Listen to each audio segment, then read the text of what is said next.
ভারতবর্ষের একমাত্র মন্দির যেখানে ভগবানের স্বয়ংভূ মূর্তি বছরে শুধু একবার দেখা যায়, আর বাকি সারা বছর মূর্তিকে চন্দনের লেপন দিয়ে ঢেকে রাখা হয়।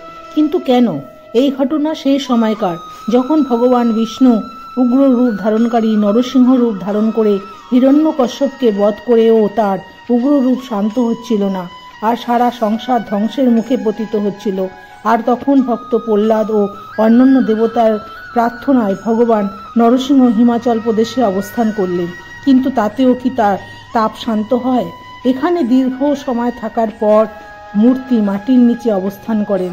আর দীর্ঘ সময় পর অন্ধ্রপ্রদেশের রাজা পুরুরবাকে নরসিংহ স্বপ্নে স্বয়ং দেখা দেন আর বলেন তার স্বয়ংভূ মূর্তি মাটির নিচ থেকে তুলে প্রতিষ্ঠা করতে।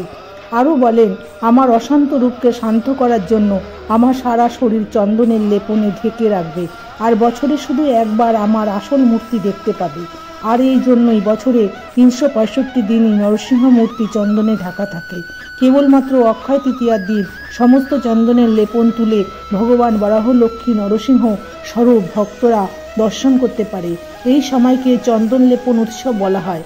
এই দুর্লভ দর্শনের জন্য এখানে লাখো মানুষের সমাগম হয়ে এই দর্শন কিছু সময়ের জন্য হয়। এরপরেই মূর্তি আবার চন্দনে ঢেকে দেওয়া হয়। এই নরসিংহ মন্দির অন্ধ্রপ্রদেশের বিশাখাপত্তনম শহর থেকে 16 কিলোমিটার দূরে হিমাচল পর্বতের ওপর অবস্থিত। রাধে রাধে বন্ধুরা, কমেন্টে অবশ্যই জয় নরসিংহদেব লিখবেন।